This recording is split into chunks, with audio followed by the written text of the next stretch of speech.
I took on a job as a fire lookout in the middle of the woods, embracing the solitude and quiet nights. The tower stood tall, a wooden sanctuary amidst the vast wilderness. As the sun dipped below the horizon, a sense of tranquility enveloped me. But deep down, a hint of unease lingered. The first few nights passed uneventfully, and I found solace in the beauty of the starlit sky. But one night, under the full moon's eerie glow, I noticed a flickering light dancing among the trees. My heart quickened as the light drew nearer, and I wondered who could be out there at such an hour. An unsettling figure emerged from the shadows, clad in ragged clothing, their face obscured by a worn-out hat. Their eyes bore an unnatural glint, and a haunting grin crossed their lips.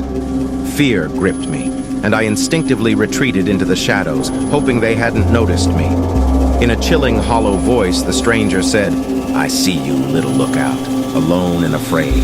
It's not just the forest that's watching you." Their words sent shivers down my spine, confirming my worst fear. I was not alone.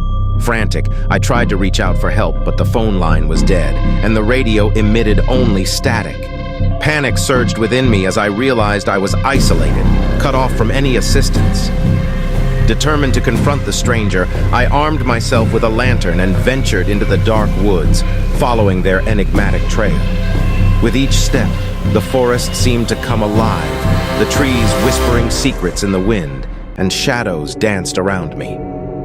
Fear and adrenaline surged through my veins, blurring the line between reality and nightmare. Finally, I confronted the stranger in the heart of the woods. They turned to face me, their eyes now gleaming with an otherworldly light. "You shouldn't have come this far," they said, their voice sending chills down my spine. "The woods are hungry, and they demand a sacrifice." Dread washed over me as I realized the job I took on was more than just watching for fires. It was a pact with ancient spirits, a deal unknowingly made in the shadows. Desperate to escape, I dropped the lantern and ran back towards the tower, feeling the forest closing in around me. The woods seemed to taunt and torment me, reaching out with branches like skeletal fingers. The sounds of eerie voices echoed through the night, and I pushed myself to the limit, my heart pounding with each step. Finally, I reached the safety of the tower and barred the door shut. The stranger's chilling laughter echoed through the night, but I was now safe from their grasp. Dawn approached, and the forest fell silent, as if the malevolence had never existed.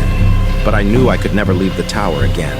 The dark contract I unknowingly entered bound me to this place, haunted by the knowledge that the woods were always watching, waiting for the day when it would claim its due. And so, I remain in the fire lookout tower, haunted by the eerie secrets that lie hidden in the heart of the woods. The days turn into years, and the tower becomes my prison, a witness to the horrors that lurk in the shadows, waiting to ensnare the unsuspecting souls who dare to venture into the darkness.